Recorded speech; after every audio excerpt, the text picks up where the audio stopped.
Hi, my name is Yulissa, and today I'm going to be reading The Tale of Peter Rabbit. This is The Tale of Peter Rabbit. Once upon a time, there were 4 little rabbits, and their names were Flopsy, Mopsy, Cottontail, and Peter. They lived with their mother in a sandbank underneath the root of a very big fir tree. "Now, my dears," said old Mrs. Rabbit one morning, "you may go into the fields or down the lane, but don't go into Mr. McGregor's garden. Your father had an accident there. He was put in a pie by Mrs. McGregor. Now run along and don't get into mischief. I am going out." Then old Mrs. Rabbit took a basket and her umbrella and went through the woods to the baker's.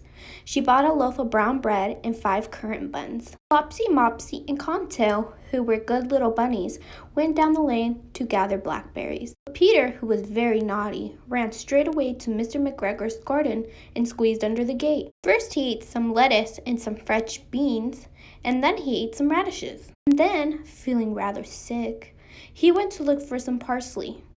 But round the end of a cucumber fame, whom should he meet but Mr. McGregor? Mr. McGregor was on his hands and knees planting out young cabbages, but he jumped up and ran after Peter, waving a rake and calling out, "Stop, thief!" Peter was most dreadfully frightened. He rushed all over the garden for he had forgotten the way back to the gate. He lost one of his shoes amongst the cabbages and the other shoe amongst the potatoes. After losing them, he ran on 4 legs and went faster, so that I think he might have got away altogether if he had not unfortunately ran into a gooseberry net and got caught by the large buttons on his jacket. It was a blue jacket with brass buttons, quite new. Peter gave himself up for lost and shed big tears, but his sobs were overheard by some friendly sparrows, who flew to him in great excitement and implored him to exert himself. Mr. McGregor came up with a sieve, which he intended to pop upon the top of Peter. But Peter wriggled out just in time, leaving his jacket behind him, and rushed into the tool shed and jumped into a can. It would have been a beautiful thing to hide in if it had not had so much water in it. Mr. McGregor was quite sure that Peter was somewhere in the tool shed, perhaps hidden underneath the flower pot. He began to turn over carefully, looking under each. Presently, Peter sneezed. "Hurts-y-chew!" Mr. McGregor was after him in no time. He had to put his foot upon Peter, who jumped out of a window, upsetting 3 plants. The window was too small for Mr. McGregor, and he was tired of running after Peter. He went back to his work.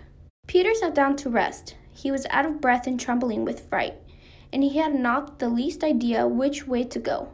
Also, he was very damp and sitting in that can. After a time, he began to wander about, going limpity-limpity, not very fast, and looking all round. He found a door in a wall, but it was locked, and there was no room for a fat little rabbit to squeeze underneath. An old mouse was running in and out over the stone doorstep, carrying peas and beans to her family in the wood. Peter asked her the way to the gate, but she had such a large pea in her mouth that she could not answer.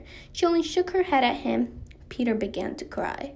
Then he tried to find his way straight across the garden, but he became more and more puzzled. Presently, he came to a pond where Mr. McGregor filled his water cans. A white cat was staring at some goldfish. She sat very, very still, but now and then the tip of her tail twitched as if it were alive. Peter thought it's best to go away without speaking to her. He had heard about cats from his cousin, little Benjamin Bunny. He went back towards the tool shed, but suddenly, quite close to him, he heard the noise of a hoe. Scritch, scratch, scratch, scritch. Peter scuttered underneath the bushes, but presently, as nothing happened, he came out and climbed upon a wheelbarrow and peeped over. The first thing he saw was Mr. McGregor hoeing onions. His back was turned towards Peter, and beyond him was the gate. Peter got down very quietly off the wheelbarrow and started running as fast as he could go along a straight walk behind some black currant bushes. Mr. McGregor caught sight of him at the corner, but Peter did not care. He slipped underneath the gate and was safe at last in the wood outside the garden. Mr. McGregor hung up the little jacket and the shoes for a scarecrow to frighten the blackbirds. Peter never stopped running or looked behind him until he got home to the big fir tree. He was so tired that he flopped down upon the nice soft sand on the floor of the rabbit hole and shut his eyes. His mother was busy cooking. She wondered what he had done with his clothes. It was the second little jacket and pair of shoes that Peter had lost in a fortnight. I am sorry to say that Peter was not very well during the evening. His mother put him to bed and made some chamomile tea, and she gave him a dose of it to Peter, 1 tablespoonful to be taken at bedtime. But Flopsy, Mopsy, and Cottontail had bread and milk and blackberries for supper. The end.